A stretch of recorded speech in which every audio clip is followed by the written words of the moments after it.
On this episode of the Oklahoma Breakdown with Ikard and Lehman, presented by Riverwind Casino, we give you some winter workout whispers and talk about the hiring of Kevin Johns. We talk OU and Thunder in FGTB. And of course, we give you our winners and losers of the week. Please download and subscribe to the podcast, rate it 5 stars, and write us a good review. Follow the show on Twitter, Instagram, TikTok, and YouTube. Just search Oklahoma Breakdown on any of those, and you'll find us. All right, our man Michael Hosty will kick this thing off. It's time for the Oklahoma Breakdown. It's a beautiful Wednesday, March 6th, and you're listening to the Oklahoma Breakdown with Ikard and Lehman, presented by Riverwind Casino. Riverwind is Oklahoma City's premier casino experience, and there are so many reasons why Riverwind is consistently voted OKC's #1 casino, but it all starts with their amazing variety of gaming thrills and excitement.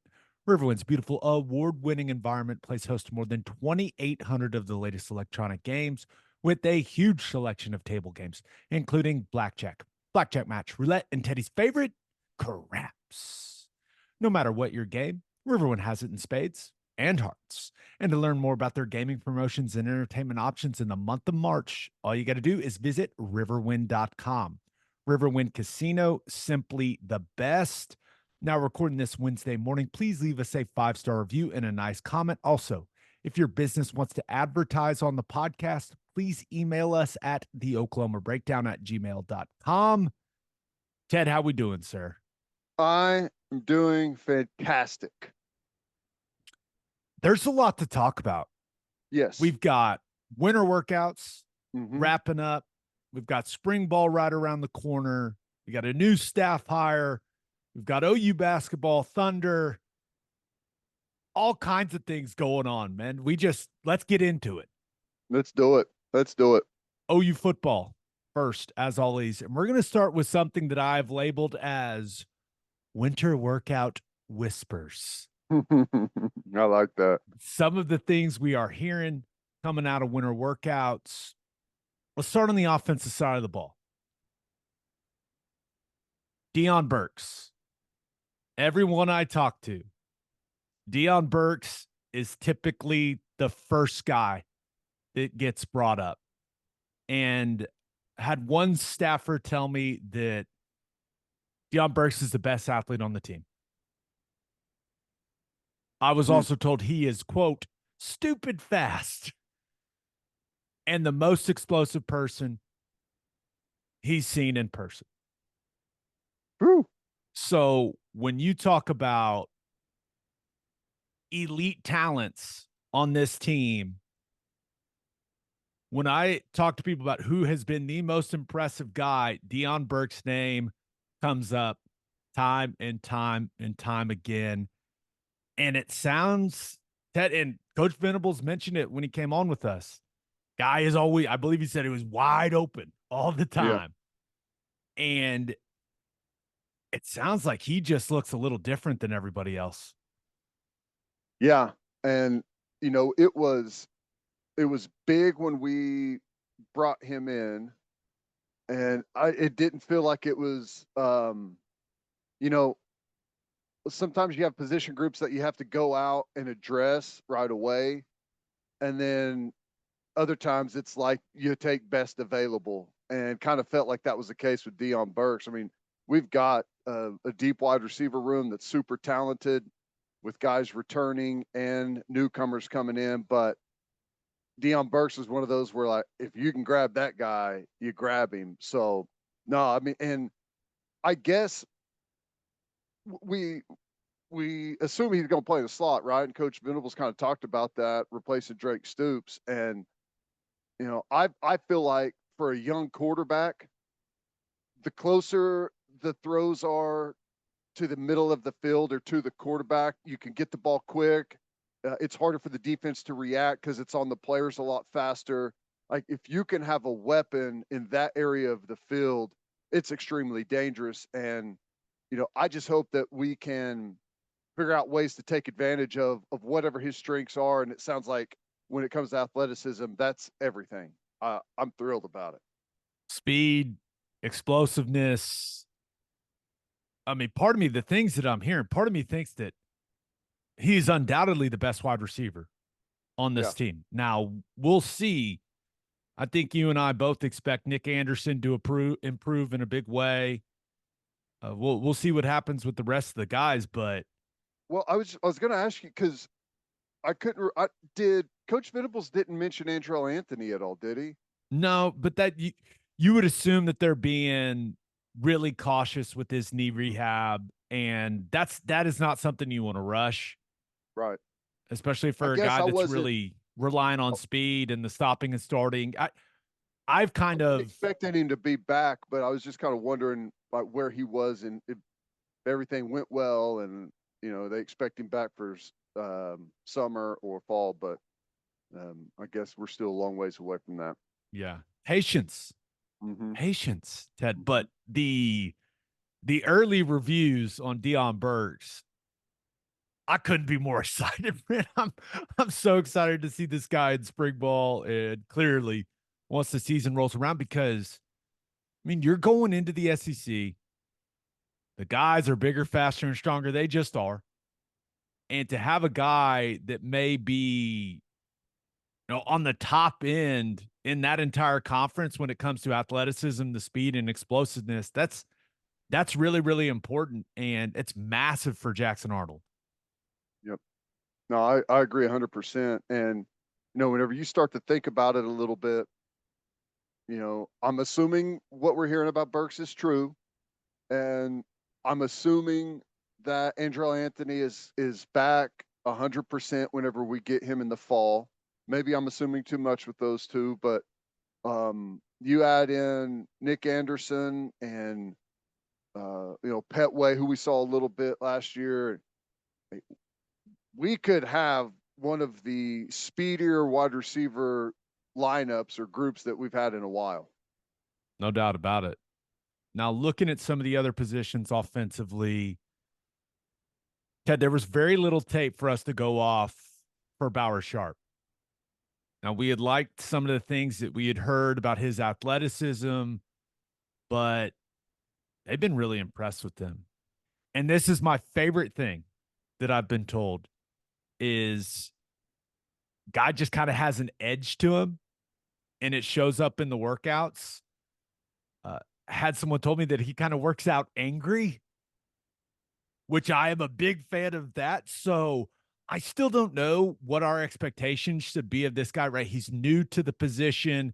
He's making a massive jump in the level of competition.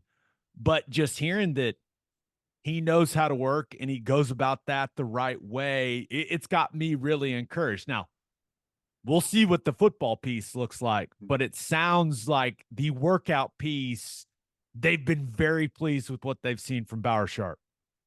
Yeah, no, I agree, and it's got me excited. And I had a chance. I I talked to Jackson Arnold. It's been a couple of weeks back, but one of the guys I asked him about, I was like, "Hey, how's Bauer Sharp look at tight end?" And he gave me one of those like eyes kind of went up. And he's like, "Man, he's got a chance to be really good." So I think he's made an impression on everyone. Just kind of like I don't know physically, I'm sure that he's doing some really good things, but the aggressive nature that you were talking about is something that's got some attention around the program. It sounds like We need all the crazy guys we can get. crazy Borderline this thing up a crazy. little bit, Yeah. just like Coach Venables said the other day, right? He doesn't need choir boys. There's a line there, and let's see what we got going. Now, would I expect the guy whose name is Bauer Sharp to be the crazy one? I don't know. I don't. I don't Kind know. of That's sounds kind of choir boyish, but it sounds like the guy knows how to work. So I'm excited. yeah. I don't know. I don't know how I take that honestly, but yeah, it's funny like whenever you see like even his picture, where you got the collared shirt on or wherever from his previous team, like he's even in that picture he's got like a little bit of a look to him. Just a little bit. All right. Looking at the O line. So they like what they've seen from Spencer Brown and Fabechi Wiwu, but and they think that Wiwu can can be a guy that ends up being an early round type of draft pick, just with all Mhm. the tools, the way that he works, the way that he moves. So that's exciting. But one guy that's kind of off the radar that I've heard about from multiple people is Logan Howland. Mhm. And last weekend, I saw Logan at an event called Art with the Heart, which is a fantastic event. And OU sends a bunch of football guys to it every single year, and it's awesome. But he looks he looks like a different person. And it's because he's up to 310.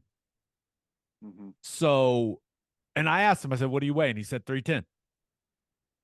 I've got no clue if he's going to be in the mix this season or not, but I really like the way that that guy moved coming out of high school. I like the way Mhm. that he moved when I saw him on the practice field last Was he season. he was he a tight end convert in high school? Tight end, and I believe moved to tackle his senior year. Yeah. But now he's up to 310 pounds. And last season, he was just too light, young, not strong enough. If his weight and maybe more importantly, his strength are where they need to be, he's not really a guy we've mentioned when it comes to being in the mix for one of the starting spots along the offensive line. But if he can take these gains, these weight gains and strength gains, and apply them to playing at a high level on the field, we'll see what it looks like in spring ball, Ted. But Logan Howland is definitely a guy to to keep an eye on because it sounds like he does everything that this staff loves off the field, carries himself the right way, does all the right things, and he is putting a ton of work in winter workouts. He's been impressive in the mat drills. So maybe Logan Howland ends up being one of these guys that started as a tight end, moved to tackle, and it ends up making him a lot of money. Now there's a long way between where he's at right now and that point, but I was pretty excited hearing some of the stuff about him. Right. He's a guy that's probably put on what 35 pounds or more since he got here. And you know, oh, the exciting thing is we've had some really good recruiting classes here, kind of stacked one, two, three since Venables got here. And for one reason or another, and I think it's a blessing as long as you can keep those guys on campus. Right? We're starting to some of those guys that we really liked when they came, they red shirt and you kind of forget about them a little bit in the mix. But those guys are going to start coming back online here and being in some position battles, offensive line at several spots. So, he was a guy, and there was several offensive linemen in that group that we really liked whenever they came in. And you got to give those guys a little bit of time to develop and ramp up to the D1 speed of things and the size of things. But it's exciting to hear some of those guys are starting to show up. Yeah, and I do not hide my bias on here. I like athletic linemen. If my choices are kind of a big mauler that doesn't run and move that well, or a guy that can run and move laterally, I choose the athletic guy every single time. Especially on the edge, like Yeah. especially at tackle. And we'll see if, as he's added that weight, if Howland has kept the suddenness and the athleticism. I would assume he has. So he may be the guy I'm most excited to see when we go out to some spring practices, just to see what it looks like right now. Because if you take his traits, his measurables, and you put it all together, you can have exactly what you want at offensive tackle. So I can't wait to watch him some. Yeah, no, I agree. That's exciting to see some of those offensive linemen getting talked about and making impressions. I agree with you 100%. And I think a lot of it, and I know that they're going to have a really good idea of what they're going to want to do with the running game. But if all of a sudden you start finding yourself in spring ball and you've got a couple of guys that I don't know, talk about Bauer Sharp and the attitude that he's got, and a guy like Logan Howland who's added some good size and a lot of strength and still has that athleticism. Like you may find yourself looking at your running game and saying, like, we've got some different weapons here along the line of scrimmage that maybe we can take advantage of and kind of tailor fit our scheme a little bit, to our athletes some. So it's exciting. Outside zone, please. That's what I'm hitting at. Outside zone, pin pull, please. Get on the edges. Please, Seth Luttrell. Please, Joe John Findley. I beg you. But last thing that I wanted to hit, Sawchuk ran a 4.3 when they tested. This just in. We knew Sawchuk was fast. That's fast. Now, he's added some good weight, but it sounds like the running back, just from a physical perspective, that really stands out is a guy that you and I were begging for them to put on the field last year, and that's Caleb Hicks. And when you line the running backs up, one guy looks different than the others. And he just looks so much more powerful even than he did during the season. Like, he has added size and weight. Ted, this guy looks the way that you want a running back to look. My goodness. So hopefully he can put it all together, because you need guys that are built like Caleb Hicks toting the rock for you in the SEC. Yeah. No, I agree. He's the guy last year at training camp, watching inside drill. The first guy that stuck out was, who is that dude?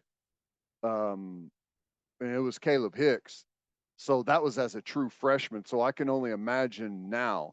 And even last year, going back last year, the guy that he reminds me of, like how he looks athletically and explosiveness, is Keith Ford. If folks remember him, who was an absolute freak. So that's good. And last year, I don't know, kind of disappeared at times last year, which totally understandable as a true freshman. Hopefully he's had some time to, understand the system a little bit more, learn a little bit more, mature a little bit more. And he would be a great addition. It's good to hear that Sawchuk is running out there super fast, which that's never been a problem. The only problem, and I guess, label that how you want, maybe problem's not the right deal, but he's had injury issues, availability issues.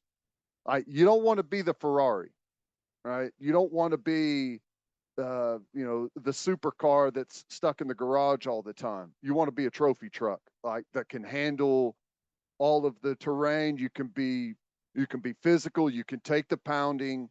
It's a long season. It's going to be a physical season, which honestly, it's going to be a good thing. Hopefully that we've got multiple guys and we can kind of share that load and spread that, that risk throughout a group of 2, 3, 4 guys. Yeah, I think you're exactly right. Flip into the defensive side of the ball for the winter workout whispers.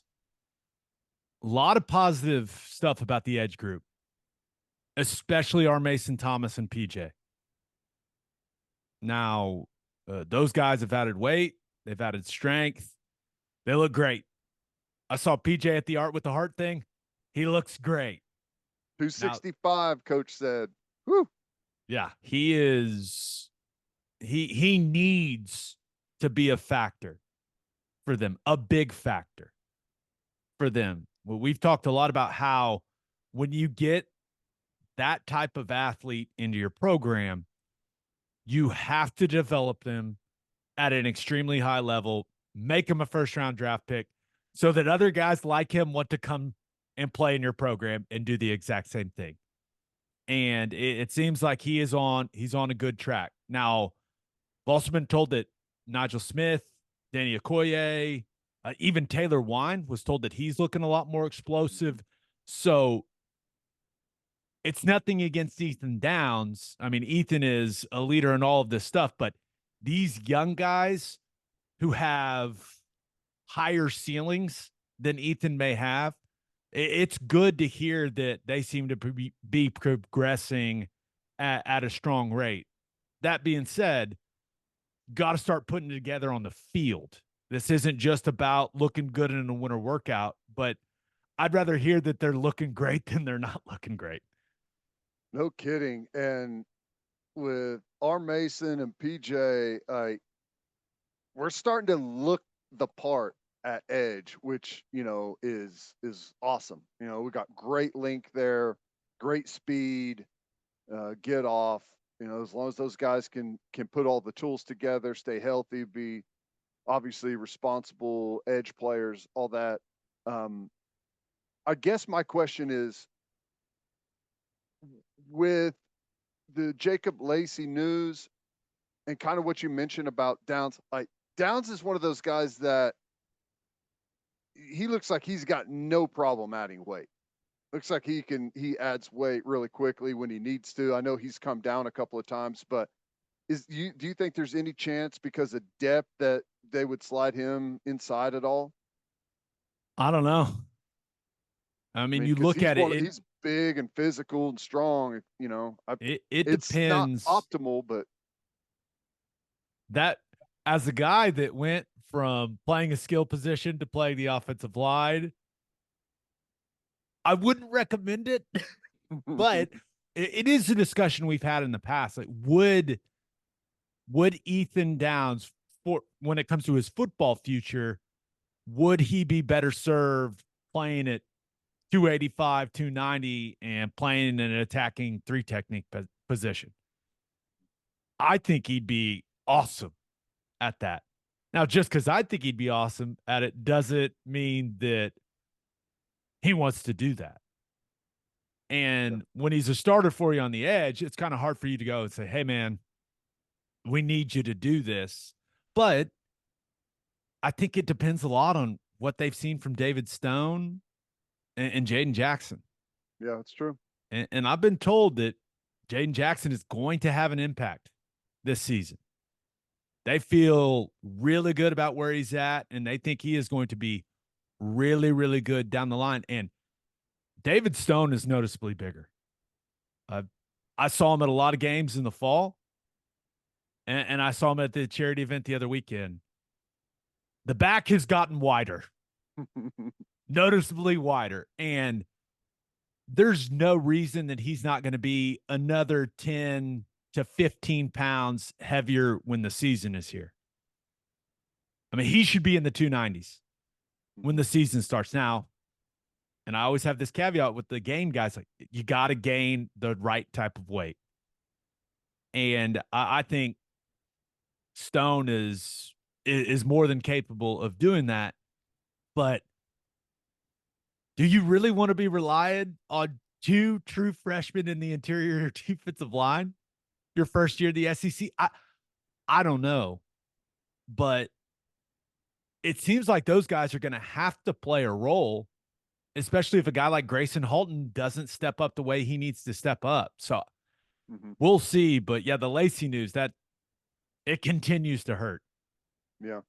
No, I think both of those guys, Stone and Jaden Jackson, I don't think well, if they can handle it, you want them to go out there and be superstars, okay? Obviously. But, if they could be sprinkled in and be additions that give you good, meaningful reps as true freshmen and help that rotation, you've got to be thrilled with that. Anything you get above that is really just icing on the cake. And I think there's potential of that. Those two guys, David Stone and Jaden Jackson, they have the chance to be the best interior defensive lineman in a recruiting class that we've had. I hate to do this and put like such lofty expectations out there, but I think you got a real good chance of like David Stone is a Tommy Harris guy and Jaden Jackson is a Dusty Dvorak guy. You got a 5-star that everyone knows and is super excited about. And then you got the guy that came in at the same time, I mean, everyone knows how great Tommy Harris was as a true freshman. Dusty played a ton as a true freshman as well. And those two guys ended up being one of the best, like, duo defensive line guys for 3 more years that we've seen. And it just kind of feels like it's a little bit the same there. You got the highly rated guy, then you got the other guy that maybe hasn't got the attention yet, but the reviews so far are excellent. Yeah. I think this, with where they sit right now with that interior defensive line group, those two guys are going to have to contribute. Now, there is the spring portal window. Could you get a big time defensive tackle from somewhere and, let's go with, influence him to come play at Oklahoma in the SEC? I'm sure there's going to be a couple of veteran guys that have played 3 or 4 years that would be very interested in that opportunity. But as things sit right now, those two young guys are going to have to play. And I'll be disappointed if they don't play, because that means, I think with their upside, just with their talent, their measurables, if those guys are doing the right things in the weight room with Schmitty, and then learning the defense in the film room and developing their technique, like, if they're doing the right things, they should be on the field. I don't know how large the role will be, but you want them to have an impact if they're going to be those dudes 2 years from now. Yep. Yep. And it's a Last long thing, season. yeah. I was just going to say it's a long season, and just because maybe they're not getting a whole lot of time early doesn't necessarily mean that as things pick up and you drag out the season that they can't be a bigger and bigger role, because they're going to be learning a lot here. I mean, they're getting a lot thrown at them. No doubt. Now, the last thing for the Whispers, Ted, you love Kobe McKenzie. And I know that when you look at the inside backer situation, you feel really good about Danny Stutzman. You feel really good about what we saw from Kip Lewis and what he's going to be. You feel good about Canick. Now, whether that's playing as a starter or as a backup, like, there's competition there. But sounds like Kobe McKenzie looks way leaner, looks twitchier, faster, what all the positive words you can use for a linebacker. He just looks better physically than he's ever looked during his time at OU, which makes that inside backer competition even more interesting, man. I loved hearing that. I know. We've gone really quickly from last year, beginning of last year, really panicking, at least me, about the only guy we've got that's played any football is Danny Stutzman. If Danny Stutzman were to go down in training camp, oh my God, what are we going to do? We've gone from that to, I think, inside backer is one of, if not the deepest position group on the entire football team. Stutzman obviously is going to give you high level linebacker play. Kip Lewis, same. Kobe McKenzie, I am thrilled with the development. Like, Kobe McKenzie right now to me is kind of the poster boy of what you want as a football player. He came in, he was big and strong and physical enough for the game, but the footwork, the movement, he lagged behind.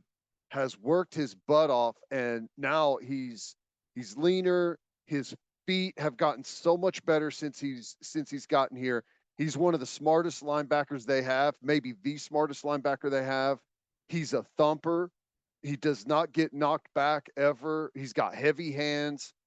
I think I still believe Kobe McKenzie is going to be really good, and I don't know how much, like, he's going to get on the field. I mean, that's one of those things. That's a great problem to have, is you've got some really good players, and that we're not even talking about Lewis Carter and Omasigo, some of those guys that have really improved. So I'm loving what I'm seeing at backer.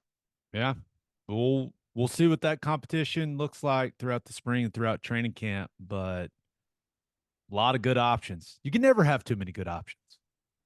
One other thing I wanted to hit, Kevin Johns, hired as an offensive analyst, was the OC at Duke the last couple of seasons, was instrumental in developing Riley Leonard at the quarterback spot. So instrumental that Notre Dame paid that man for him to come play quarterback for him this season. He's been the OC at Memphis, Texas Tech, Western Michigan, and Indiana.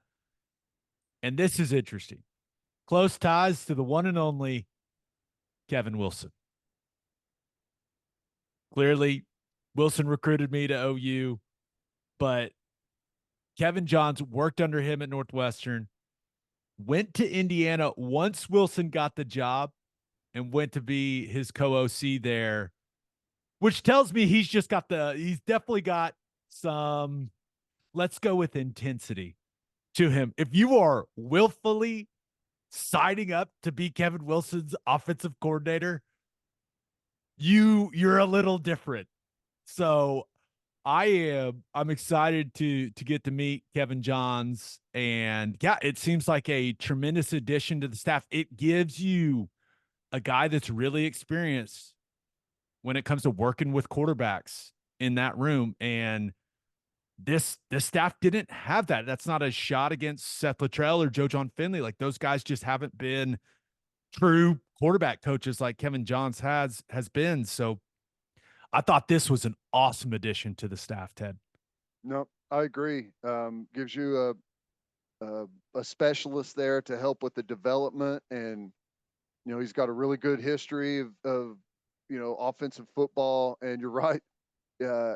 If you can coach under Kevin Wilson, you should fit in great here under Venables. It's a demanding environment. So I was thinking about this, and I know Riley Leonard is bigger, but there's some similarities between the way he plays and kind of where you imagine Jackson Arnold going, right?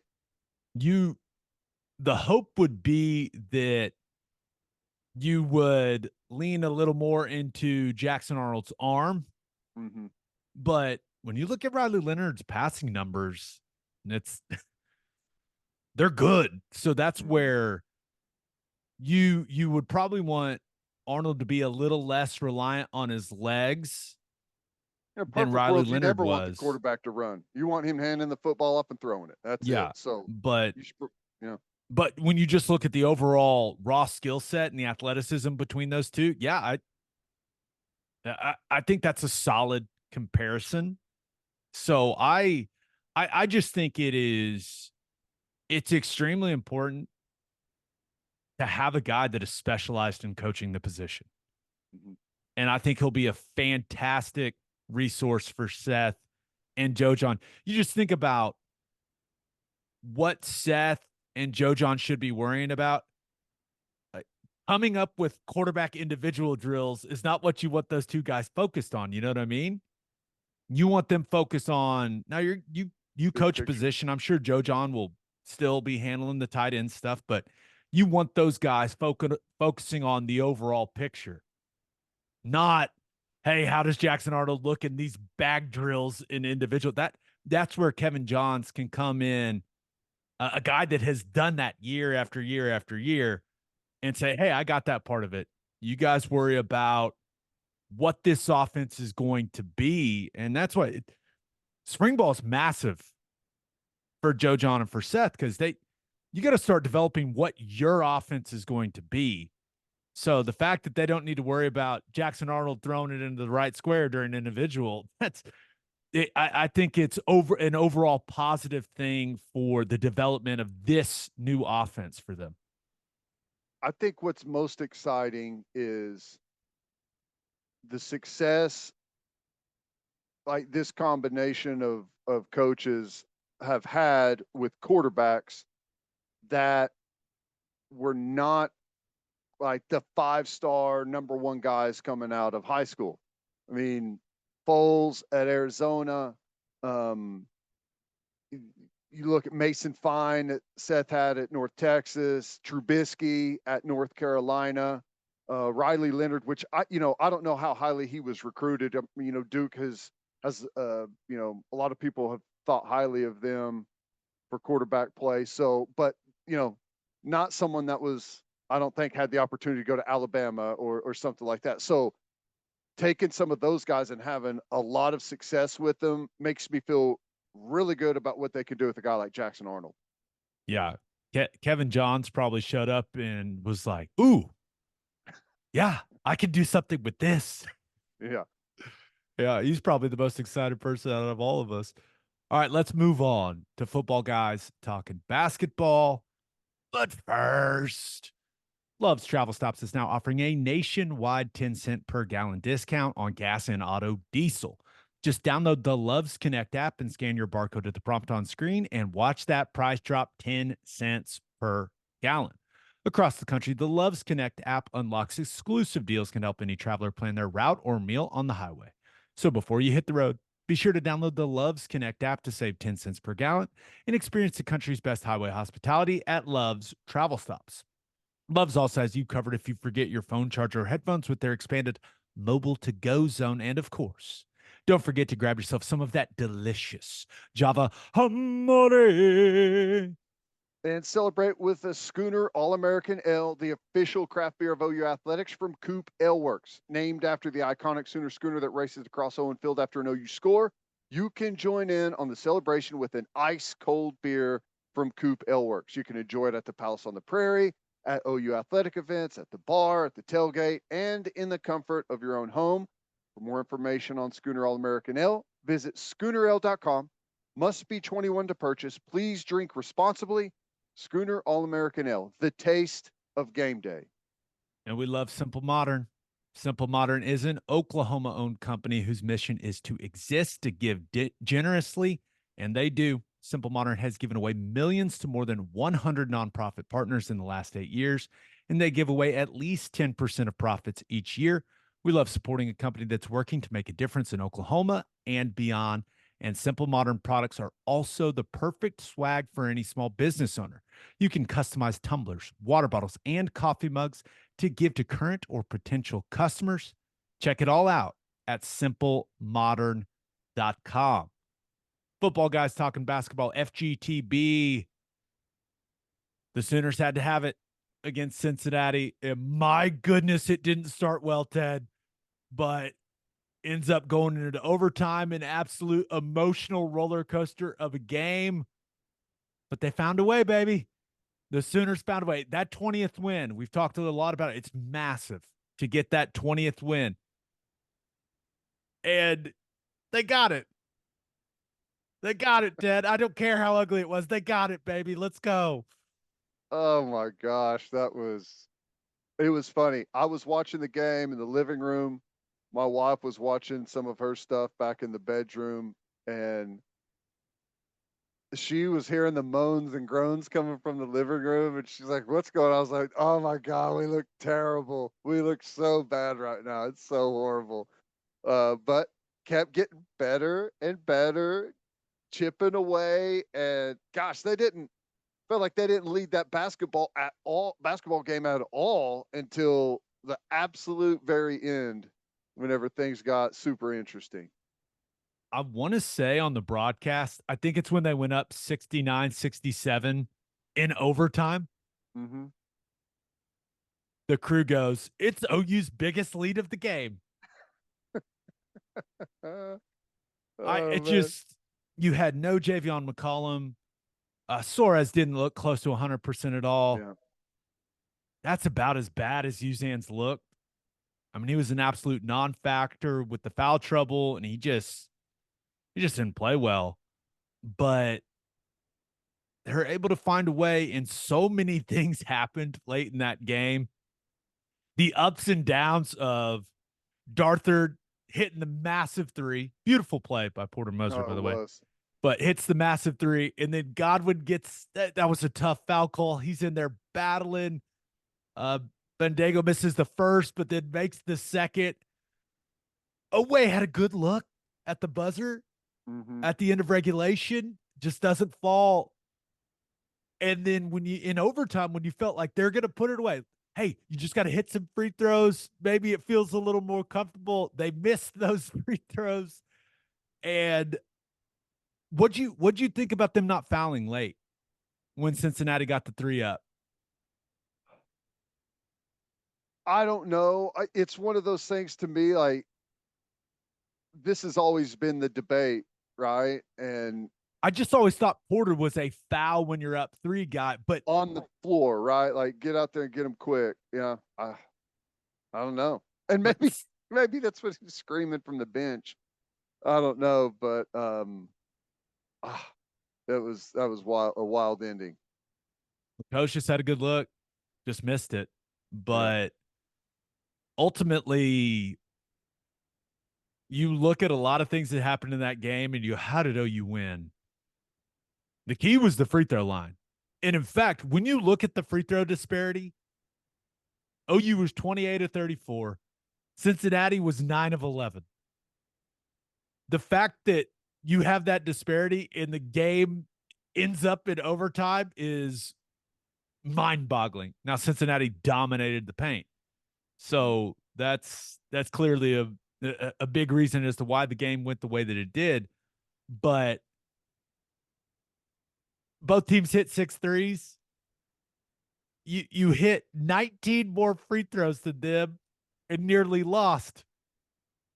I didn't even know that was possible. Well, there have been some box score anomalies this year with Oklahoma. All right, No whenever you kidding. look at it and look at some of these games, it's like, hang on a second. Uh, you shot 30% from the floor and still won a basketball game. How in the world does that happen? But they've been kind of, just, and I don't know with McCollum when they knew about that. It was a surprise to me, but that's tough. Whenever you're the guy that's got the ball in his hand, I don't know, 80% of the game is all of a sudden not going to be in the lineup. It's not exactly what you want. So to be able to adapt and overcome that is pretty impressive. And again, like we were talking about it on the last pod, I think. When you look at this season, 20 wins from where that is an incredible accomplishment, especially in this conference. I know there's been times that we've been super frustrated with this team. And last night, the first 10 minutes of that basketball game was probably as frustrated as anyone has been all season. They've battled and they've clawed and scrapped their way to 20 wins, which is not easy to do. OU Twitter was ablaze I bet. the first 10 minutes of that game because it did not look good. It was a must-win situation, and they came out as flat as could be. But I keep coming back to this. They needed it, and they got it. And I'm really glad they got it because that was going to be some ugly discourse if they lost that one. Oh my goodness. I And know it. I'm happy for Porter Moser. I'm happy for those players. And now I don't know if you can call it stress-free, but they have to feel a sense of relief, and hopefully that'll allow them to go to Austin on Saturday and play loose and hopefully be extremely competitive in that game. Hopefully it leads to a good performance. But getting that 20th win, huge. Ted, it feels like they are a lock for the NCAA tournament no matter what happens. Would you love for them to get another win or two? Absolutely. But a 20-win team battling the way that they battled throughout Big 12 play, you feel good about where they're at, kind of that 10 seed, maybe end up an 11 seed type of situation. But yeah, man, I was up and down during that game emotionally, but hey, got it done. Yeah. And Texas is fighting a little injury problem themselves, right? The big guy has the knee sprain, which is a big factor for them. Dylan That Dessou, the push yeah, that shot loss. master. Yeah, when they lost to Baylor. So if you could that would be like they have to be not pressure free totally with where they are now, but I think you're right that hopefully plays a factor because it does feel like confidence for them is like one of the things that like really swings how they play. And some days you get really good performances, and then like we have our best performance probably of the season against Houston offensively with shot making and moving the ball and being aggressive in the paint. And then the first half of that game last night, you're like, is this the same basketball team? So hopefully they can, with the feeling that they're in, channel some of that better ball. Congrats to OU women's basketball. Hmm. Won the Big 12 regular season title, of course, but cleaned up in the awards. Skylar Van, co-player of the year. Peyton Verhulst was newcomer of the year. And Jenny Baranczyk, Jenny B, Big 12 coach of the year. Ted, this is awesome. The Sooners will play the winner of Oklahoma State and TCU on Saturday at 1:30 in Kansas City. Just what a season. I know ultimately you get judged by what you do in the tournament, but what Jenny Baranczyk has done with this program, she's infused in excitement back into OU women's basketball. And I was really happy to see them get acknowledged for this awesome season they've had. Yeah, it's been an incredible turnaround and run. I mean, it's so weird that the December they had continues to be held over their head.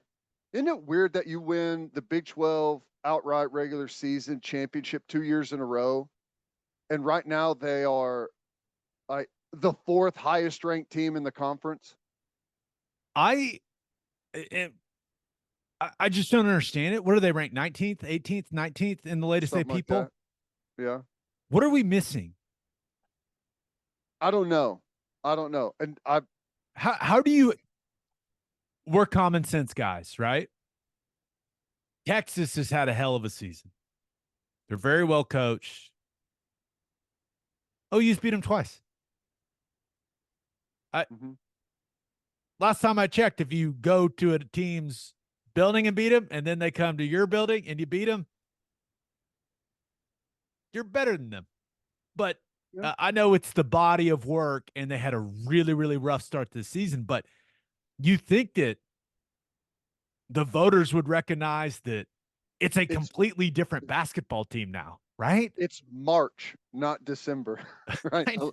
A lot has happened, but in the grand scheme of things, does it matter? I mean, it matters with seeding, and I don't know, what the seeding is going to look like for them, but it would be frustrating if they win the Big 12 conference and hopefully perform really well in the conference tournament and don't get rewarded with as high of a seed as they should get. I mean, isn't it almost criminal? Like if they're not the highest seed, especially if they do well in the Big 12 tournament, like if they're not the highest seed coming out of the conference, it wouldn't make much sense. That's the thing is Baylor's ranked higher than them. I think they only played Baylor once in Norman, beat them.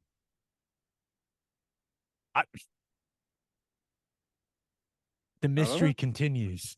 I don't know. Hey, little fuel for Jenny B. I'm sure she doesn't hate it, but we'll see. I'm excited to watch them at the Big 12 tournament and ultimately in the NCAA tournament. The Thunder had a back-to-back on Sunday and Monday against Phoenix and then the Lakers. And looking at the Phoenix game, yeah, not great that Nurkic had 31 rebounds. not what you're looking for, but ultimately the Thunder were fantastic down the stretch of the fourth quarter. Took the game over, just choked the life out of the Suns. SGA, man, he was a killer in that fourth quarter. But the Lakers game was a little bit of a different story. Ted, that was about as much as I can recall Shai Gilgeous-Alexander struggling to get clean looks in a game. Yeah. And credit to the Lakers. They were fantastic defensively. Great effort. Really good intensity. You could tell they cared about that game. And Starting their to team crank is it up. also just huge. That's what I was going to ask. Is this just kind of a sign of, and this has been kind of a season-long dialogue, especially in the front court, that the size is really going to be the thing that is going to be troublesome for the Thunder. And I know that's, why they added Biyombo, but I mean, I think the Lakers kind of personify that, right? The Lakers are huge. They'll get even bigger when Vanderbilt gets back from injury. But they shot the hell out of the ball. When you've got D'Angelo Russell hitting heat check threes in Jalen Williams' face, sometimes it's just the other team's night. And you can always use the excuse that it's a back-to-back, but I just don't think the Lakers are a very good matchup for the Thunder. Mm-hmm. I mean, Anthony Davis, his presence in the lane, it's a problem for the Thunder. Just is. I think it's more of a problem when on the defensive end of the floor. I think he really alters a lot of things that Shea wants to do, getting into that mid-range area. But the defense for the Lakers is what stood out to me. You just don't see Shea get bottled up like that. And Jalen Williams didn't shoot the ball well. 2 of 9. He only had 7 points, and I had to like double and triple check that. Because in my mind, he's past that. Like, he should have 0 of those types of games with how good he is. You're talking about a guy that a lot of people are saying is going to be an all-star in the near future. All-stars, unless it's a crazy blowout situation, like, all-stars don't have games where they score 7. They just don't. Yeah. So I think that way it was a frustrating night for him. But other than Lou Dort doing his best to keep that game close by hitting 3 after 3 after 3, Lakers have beat the Thunder 3 in a row. Mm. And I think the size and the strength of the Lakers just gives them a lot of trouble. Now, you can say that gives a lot of teams trouble, maybe every team trouble. But you start thinking about who you want the Thunder to get in the opening round. I don't think they'll be scared of anybody, but you look at what the Lakers, how they've played them. I wouldn't hate if it was not the Lakers in the first round, Right. if that makes sense. No, it makes total sense. And, the Lakers are, and you see this in the NBA, they're a veteran-led team. And sometimes the veteran-led teams have said, well, I think it's more important for us to keep something in the gas tank, stay healthy, and all of that matters more than seeding in the standings. And when the playoffs come, we can wait until then to really crank things up. And I think you're going to see quite a bit of that, especially in the Western Conference. There's some veteran-led, really good teams that I think you're going to see them really crank up the intensity in the playoffs and look maybe a lot better than they do now. Hopefully the Thunder can match that. And that's one thing. For the most part, the Thunder have been healthy. Like, their guys play. They got a lot of young guys, and they play. So how different does it look when things, because it just naturally it ramps up in the playoffs. Refs let a little more go. Like, how do they handle the increased physicality? We'll see. We're not going to know until we see it, but wouldn't mind avoiding the Lakers in the first round. That's all I'm saying. I know it. Just, God, ever since LeBron has gone to the Lakers, it's been a team of creatures. They look like nothing I've ever seen before. Large basketball team. Now, the Thunder have Portland tonight, 9 p.m. Central tip. These late tip times, I'm just telling you, I'm built for them. I stay up late anyways. I hear all these people, this is ridiculous. Listen, man, I will stay up however late I need to stay up. to see the number 2 seed in the Western Conference play. That's your Oklahoma City Thunder, people. Only a half game back. Stop complaining about the late tips. You're fine. Take a nap throughout the day. I'm tired of seeing it, especially people that cover the team. Oh my gosh, these late tips. Stay up. Quit your whining. It's not that hard. Yeah, it's hard for me to go to sleep early. I can count on one hand the amount of times I've been to sleep before 11:30 over the last probably 20 years, especially if it's not like I'm sick or something like that has happened. Just a night owl. Look at us. Look at us. Stop complaining, people. It's fine. It's how time zones work. It's all right. Let's finish up with our winners and losers of the week. But first, All you grill masters, listen up. Deer to Your Ranch delivers premium quality beef that is 100% raised in Oklahoma right to your front door. Go to deertoyourranch.com, DIDIER ranch.com to order one of their premium quality beef boxes and use promo code Oklahoma15 for 15% off your order. Filet, ribeye, New York strip, sirloin, steak burgers. They've got it all, and they ship anywhere in the continental U.S., and Oklahomans get deliveries in just 1 to 2 days. The only thing better than having a lot of premium beef on the O&D line is having premium beef delivered right to your front door. Deer to Your Ranch. Tradition tastes better. and head to the garage for hand smashed patties, butter toasted buns, and some ice cold beer. It's the perfect spot to watch any big game, and with all the garage locations being open to 10 p.m. or later every night, it's the go-to late night spot. Visit eatatthegarage.com to find a location near you and order online from the garage in your neighborhood. As always, Ted, kick us off. Who do you have as your winner of the week? NFL players. Now, this was announced a couple of weeks back, and we didn't mention it, but the NFL salary cap has skyrocketed, and it is massive this year. $255 million, up 30 million from the previous year. I guess there's some COVID stuff, that they deferred some of that, and all that's coming online, and they had a huge revenue season last year, and leads to a massive salary cap. 255 million a team. You also add in some of the numbers that go to retired player benefits and stuff like that. You're talking about 329 million a year right now for their total player cost. 10.5 billion across the league. Think about that. If you go back 20 years ago and tell the players that your share of revenue is going to be $10.5 billion, it's incredible. I'm going to be the first to admit, I like to think I have a decent general knowledge of the salary cap. When I saw this,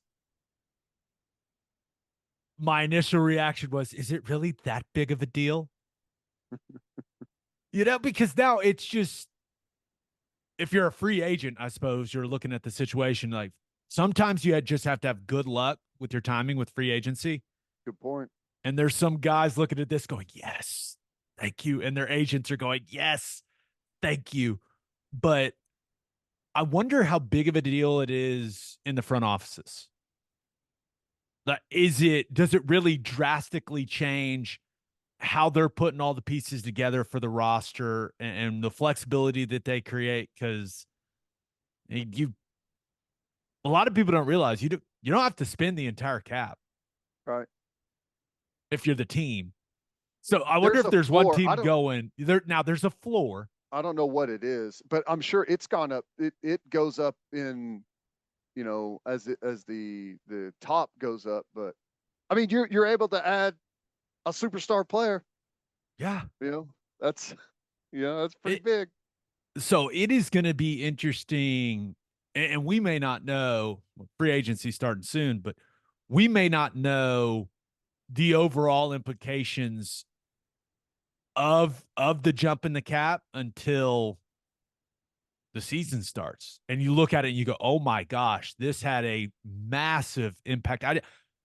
I'm just not smart enough to figure out and predict what could happen as a result of this huge increase. But I know it's great for the players, which woohoo. I know one thing that's going to happen is that franchise tag number over the next couple of years is going to be going through the roof, which, I think puts the pressure on the front office. If you're going to franchise tag some of these guys, it's going to be much more of a decision, or at least look like it as you move forward, and these free agent deals are going to go up. I mean, there's going to be, I would imagine, a spending spree with this much extra money pouring into the system. Yeah. That's the assumption, but you never know. You never know. That's why it's interesting. But yeah, I'm shocked. The NFL is doing really, really well financially. This is my shocked face. How much has anyone written the how much credit does Taylor Swift deserve for the jump in the salary cap piece yet? Is that one already out? I've seen references to it, and I've seen articles, but I have not read the full, and it's substantial. It's substantial. The USA Today, is Taylor Swift behind the NFL's unprecedented salary cap increase? Already written. As predicted, already written. There you go. There's definitely a piece of it. How much? I don't know, but definitely a piece. Ooh, another one. Taylor Swift should be thanked by the NFL for its salary cap surging to $255 million. Claims the league insider after her Travis Kelce romance brings new fans to football. She certainly didn't hurt. I agree with that. She didn't hurt. I mean, yeah, I'm on board. The NFL should thank her. Way to go, Taylor. I'm sure they have thanked her. They may have thanked her beforehand, according to some people, right? Oh. No, this all goes back to some free agent going to Travis Kelce and be like, hey, man, you know what would help? The cap? I'm about to be a free agent. Hey, I'm just saying. Let's go. Let's conspire. That would be, now if the NFLPA was that ahead of the game, that would really be something. Yeah. That'd be impressive. No doubt. All right. Who do you have as your loser of the week? Denver Broncos. Ooh. Denver Broncos are going to release Russell Wilson. He's going to be able to sign wherever he wants, and they are going to take a massive cap hit. It has to probably be considered the worst contract in NFL history on the team's side of things. They gave him a massive contract extension before he ever played. They gave him an elite quarterback contract extension. It never showed up in his play on the field. They've had to release him now, and they take the cap hit I mentioned. Here's the worst part about it for them, though. They're starting to say there's a chance that maybe he ends up in Oakland or somewhere. Vegas. Love that you still called Oakland. God. Love that. Vegas, and you could have a division rival paying their quarterback a minimum $900,000 contract, and you have to pick up the other $38.3 million or whatever it is and pay him to play against you. It's a horrible deal. Well, not only that, if you've got a quarterback, this is the biggest part of it for me. Let's say he does go to Vegas. They don't have to pay. They get to pay all the other guys around him. Yeah, that's right. And with their extra $30 million in the salary cap. Yeah, too. that's the big part of it for the Broncos. If he ends up staying in the AFC West, is it allows the Raiders to build around him. And Russell Wilson, is he what he used to be? No. Is he completely awful, like just god awful, unplayable? No.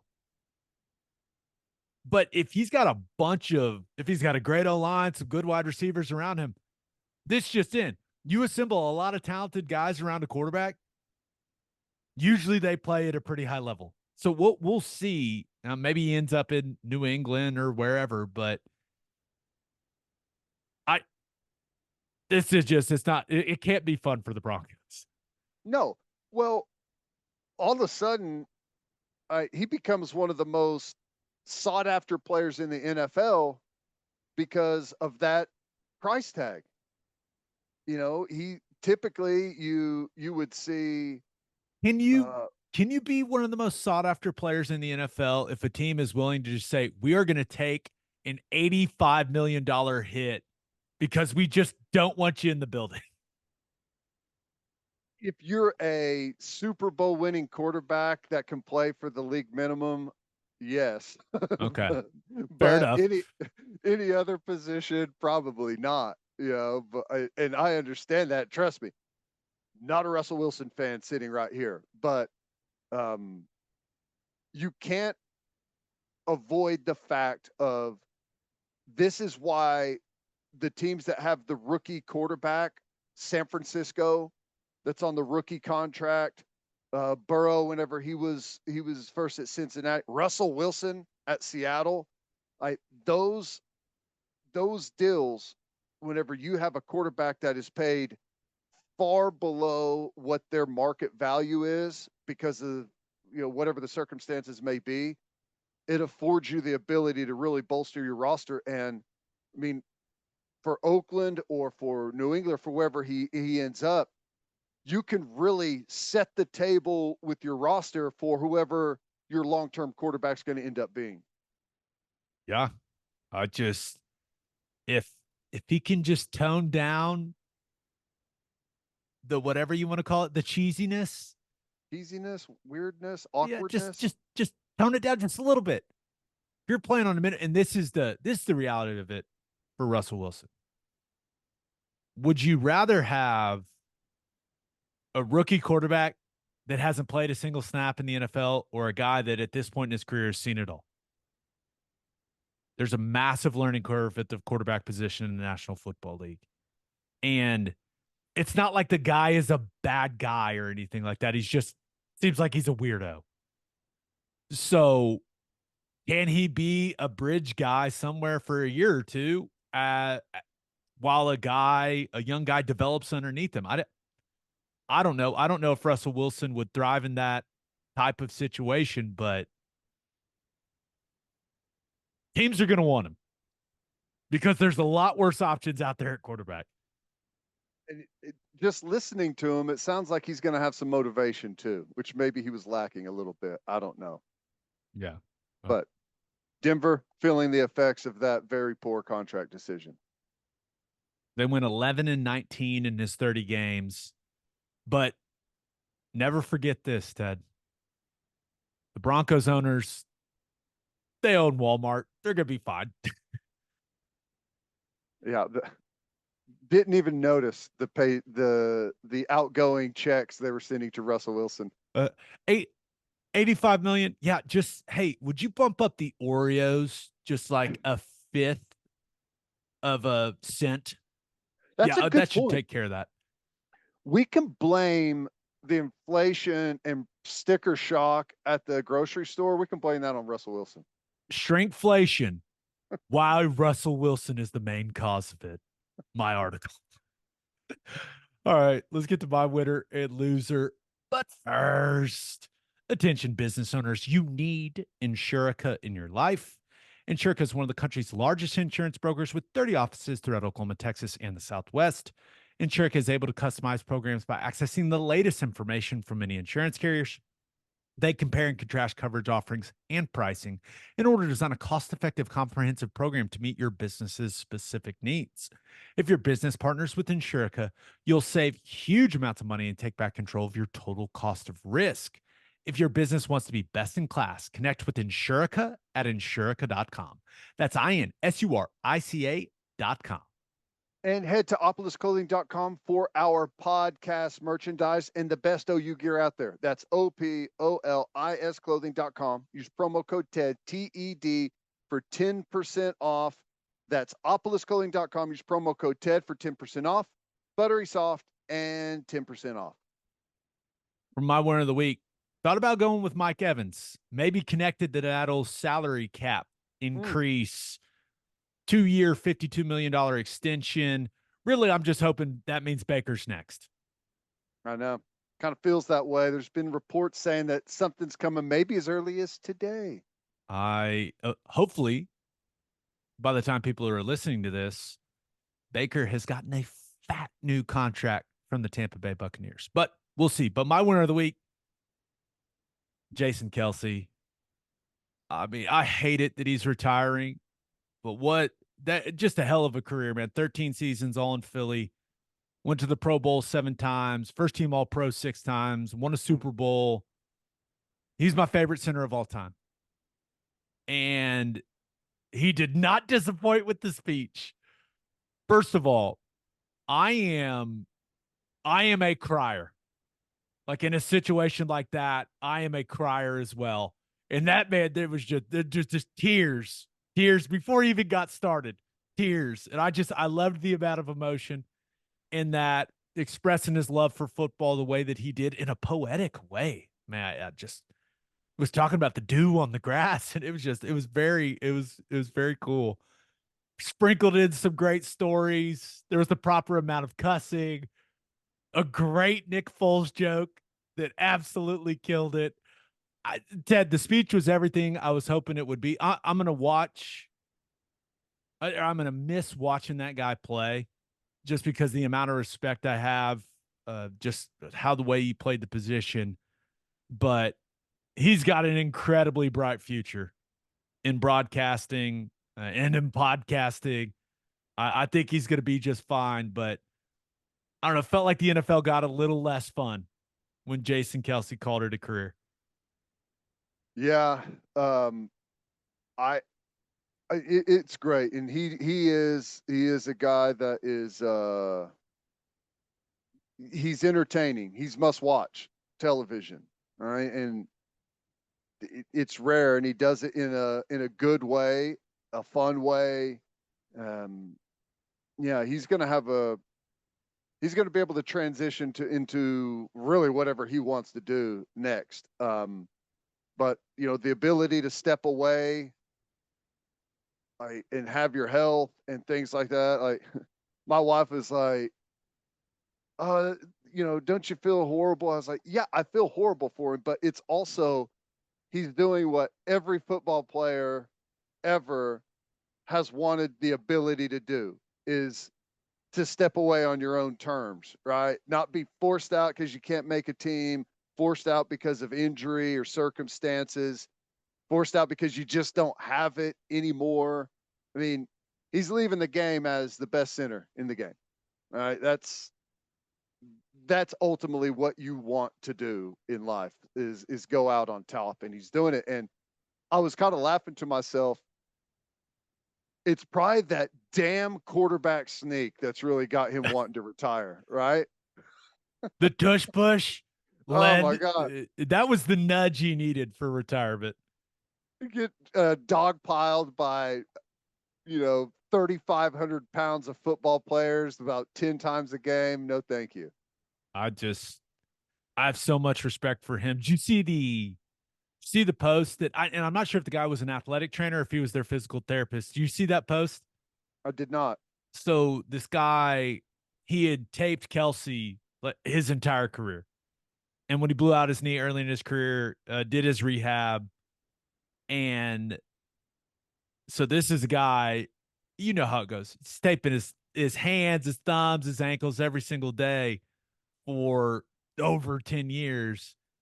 And the guy had to miss some games this season because he's going through chemo. And he said Jason Kelce hit him up and was like, hey, man, I want you to tape my ankles for the retirement press conference. I mean, how cool is that, man? Thanks about everything.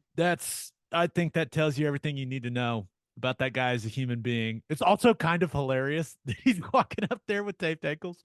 So it's Hey, perfect. how crucial is it to find the right person to tape your ankles and everything? Like, and if you show up there and they're not there, like that's maybe the best thing about being a veteran is being able to get up in the on the table whenever you want with whoever you want to tape you, because it is every person's fear to show up into the training room before practice and who typically tapes them is not there. Oh, an incredible amount of anxiety. What do you mean he's sick? No, no.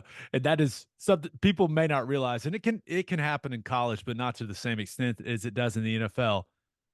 Jason Kelce walks into the training room there in Philly. Whoever is on the table getting taped by his guy gets off the table and he gets on. So it And works. the clock is ticking for practice to start too. Yeah. Like if you're standing there in line and then it's like, oh my gosh, has hopefully all the vets have already been taped. It's there's panic time. But Kelsey's the real winner of the week because I think every network's going to want him. I would love to hear him in the booth because former offensive linemen are just drastically underrepresented on broadcasts. But I think he's a studio show guy. I don't know where he's going to end up. I read that CBS has some openings and that they're going to go hard after him. I'm sure ESPN and NBC will both go hard after him as well. I don't know. He did the documentary thing on Amazon this season, so I wonder if there's a natural relationship already started there. And then this really got my wheels turning because I'm I'm a weirdo. I listen to Amazon Music. Like I don't use Apple Music. I use Amazon Music. I don't know. It just started years ago when it was part of your Amazon Prime thing and just haven't stopped. And a lot of Amazon Music, like the podcast, will be ad-free versions on Amazon Music. Last time I checked, he's got a very popular podcast with his brother. Could there be a deal where it all gets worked in? Amazon says, hey, we want to own the Kelce brothers. Jason, you're going to do this for us for Thursday Night Football. The podcast is coming under the Amazon Music umbrella. Travis will negotiate a deal once you're ready to be done playing. I don't know. Jeff No, Bezos is only now again back to being the richest guy in the world, so he may be able to make it work. I I think that that's a very good, just like a all encompassing deal. You know, honestly, because of the Taylor Swift thing and maybe their podcast, it will it'll lose some of its of its luster that it's got going on right now. But I bet the numbers on that, he doesn't have to do anything anyways, but I bet they are making a killing on that with all the people that listen. They definitely better be because they are consistently number one on the Apple football charts. Over, pardon my take, which is that that thing is a behemoth. So it'll be Well, when interesting to I see say where it doing all really goes. well, I'm talking like 9-figure price tag well. I would I think it's worth I'm trying to decide if it's all wrapped into one deal, they're getting a ton. Yeah. They may make more in like 1 or 2 years than they made their whole career in football. Yeah, we'll see. But it was also Kelce night at the Cleveland Cavaliers game, and they came back from a 22-point fourth quarter deficit to beat the Celtics. So just a great stretch there for Jason Kelce. Now, my loser of the week, and I don't know if it's a big deal or not. Arch Manning. Anwar Richardson from Orange Bloods reported that multiple people had told him that Arch Manning will not opt into being in the college football video game. ESPN talked to some people. Mark Schlabach talked to some people that confirmed that. Ted, I don't want to overreact to this. I want you to help me understand why Arch Manning wouldn't want to be in the video game. I don't understand because I'm trying to find a reason why. It's now, if you want to tell me, hey, he thinks his name is more valuable than that, and he opted out to start a negotiation, then fine. Okay. But other than that, man, this stuff that he wants to focus on football or he wants to wait till he's the guy, dude, who cares? I just don't understand. I don't know if this is a big deal. I just don't understand why you create this distraction for your team. It was on the front page of everything when all this stuff came out. And I just don't understand why you do it if you're Arch Manning. There's no reason to. And I'm guessing that it probably didn't have anything to do with Arch Manning, unfortunately. Fortunately or unfortunately, I guess, depending on how you look at it. Someone probably told him not to do it, right? So I don't know. And the line about just focusing on playing football, you created a massive distraction. Right? Being in a video game is not a distraction. It does not change any of your focus from playing on the field. Now, his name is valuable, maybe. Right there's now, no baby. He has more name recognition than any other player in college football. Well, he does, but now he hasn't done anything. That's kind of my point. Is he's got name recognition, not because of anything that he's done, because of his uncles. Well, it's very similar to Bronny James in college basketball. There's all this Bronny James discourse. When is he going to enter the draft? All this stuff. We all know he shouldn't enter the draft with what he is as a player, but it feels kind of similar to that in my mind. Yeah, I guess what I'm saying is, it's a disservice to his name if that's what the claim is. It's more valuable. Well, nobody is going to miss a beat that Arch Manning is not in the NCAA game. And if EA Sports negotiates anything other than the $600 or whatever it was that every other guy got for him, they are the dumbest people ever. They don't lose anything from that. Nothing. Zero. It changes nothing about the video game or who's going to purchase it, who's going to watch it, none of that if he doesn't sign on.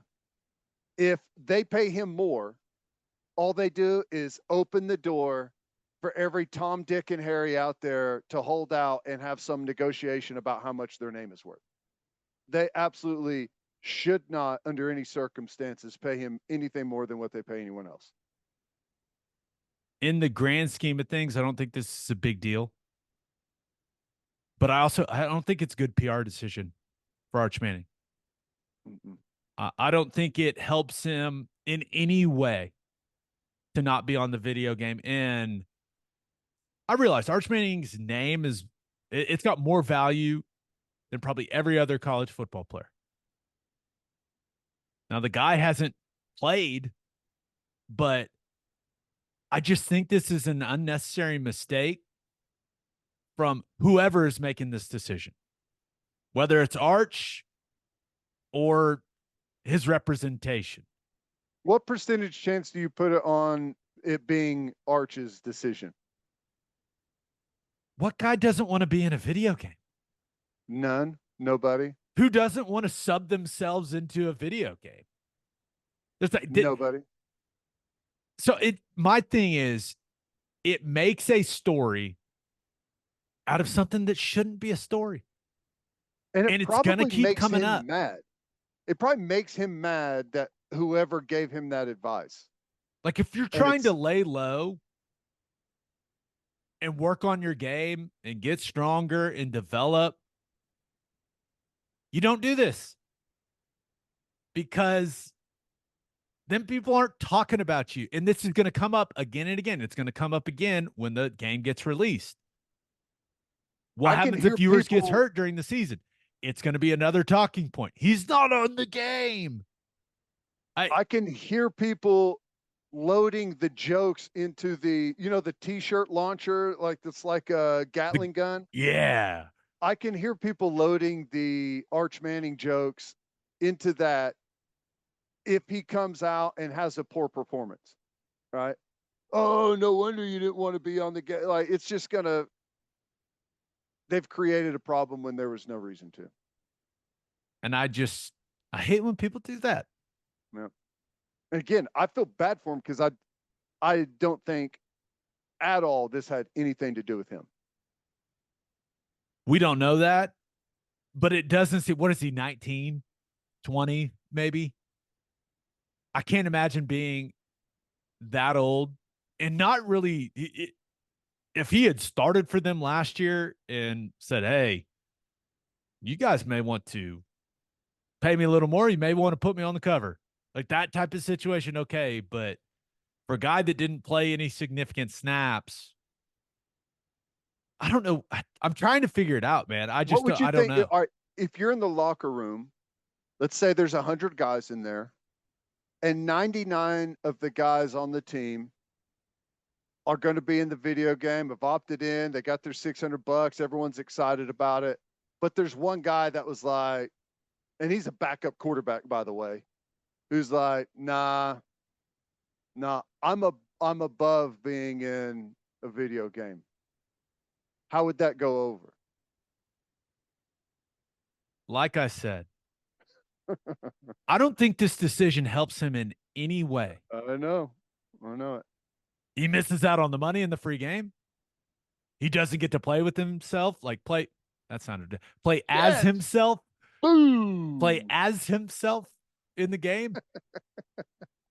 And he doesn't get to share that with his teammates. I don't understand it. And once again, is it a big deal? No, but it's Arch Manning, so never mind. It is a big deal because it's Arch Manning. And I just don't understand whoever made this decision. I don't understand why they made that decision. I'm trying to understand. Maybe I just don't get it. Maybe I'm too stupid. I don't know. Well, I don't know. We have no birthday shout outs. Interesting. I know. Are not a lot of people born in March? I don't know. That's not in our listener group, I guess. Apparently not. No DMs, no emails to the Oklahoma Breakdown at gmail.com. Nothing. I scoured right before we started. I was looking. Nothing. On that note, episode 402 in the books. We'll have a new podcast that'll drop on Sunday. We are going to. Do you want to do bold predictions, or do you want to? I think we should do biggest questions for the Sooners heading into spring practice. Your thoughts? Yeah, I like that. That'll be a fun one. Just a reminder, please subscribe to the podcast wherever you listen to podcasts. Tell all your friends about it as well. Please subscribe to our YouTube channel. It's a fun way to look at our stupid faces while we do this thing. Hope you all have a great rest of your week. Have an awesome weekend. Until next time, we appreciate you all for listening. Do what you always do, Oklahoma. Take care of each other.